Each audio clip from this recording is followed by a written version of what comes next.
Rajkot મનપાના hawkers ઝોનમાં સ્થાનિકો ગેરકાયદે ગાડીઓ પાર્કિંગથી નાના વેપારીઓ પરેશાન। શાકભાજી વિક્રેતાનો મનપામાં અનોખો વિરોધ। શાકભાજી અને રમકડાની ગાડીના હાર લઈને પહોંચ્યા। 150 જેટલા શાકભાજીના વિક્રેતા મનપા નિયમ મુજબ નાણાં ભરી હોકર્સ ઝોનમાં ધંધો કરે છે।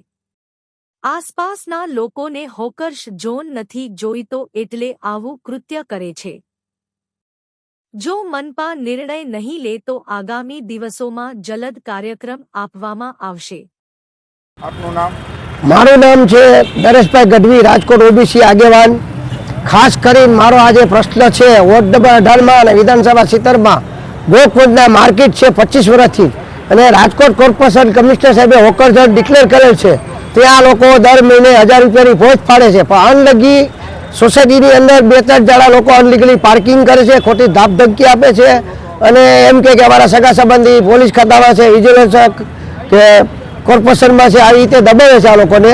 એના માટે જ કમિશનર સાહેબને અને બારા સાહેબને મળવા આવ્યા છીએ। ભાઈ કાયમી ધોરણે અમારા પ્રશ્ન સોલ્વ કરો અને અમારા રેકડીવાળા કોઈ રોડ ઉપર રહેતા ઊભા નથી રહેતા, અંદર ટ્રાફિકની 4 વ્હીલ મૂકી દે છે અનલીગલી, જ્યાં પાર્કિંગ નથી હોકર જશે તો અનલીગલી પાર્કિંગ કરે છે અને ગાઈડના લોકોને દબાવે। એના માટે અમે કમિશનરશ્રીને રજૂઆત કરવા અને કેપ્ટન બારા સાહેબની ટીમને કે અમારું એક જ માગણી છે કે અંદર જે પાર્કિંગ છે કાઢી નાખે। અત્યારે અહીંયા અમારે પાઇપનું કામ ચાલુ છે, રાજકોટ મહાનગરપાલિકાએ પાઇપ નાખવાનું કામ ચાલુ કર્યું હતું। એના લોકો કે તમારે જ્યાં જવું એ જાઓ, પાઇપ તો કાઢી નાખશું। 108 હાલી શકે એમ છે ને બધા રસ્તા ખુલ્લા છે। હોકર ઝોનમાં ગાડી પાર્ક કરે? હોકર ઝોનમાં માર્કેટની અંદર હોકર ઝોનમાં અનલીગલી 4 પાર્કિંગ કરે છે। હા, આરી આપણી સામે ફોટા શેર છે આગેવાન કે પાર્કિંગ કરી લઈ જાવ। એ આગેવાના 4-5 જણા કોર્પોરેટર એના હતા, નામ તો મને આવડતું નથી ભાઈ।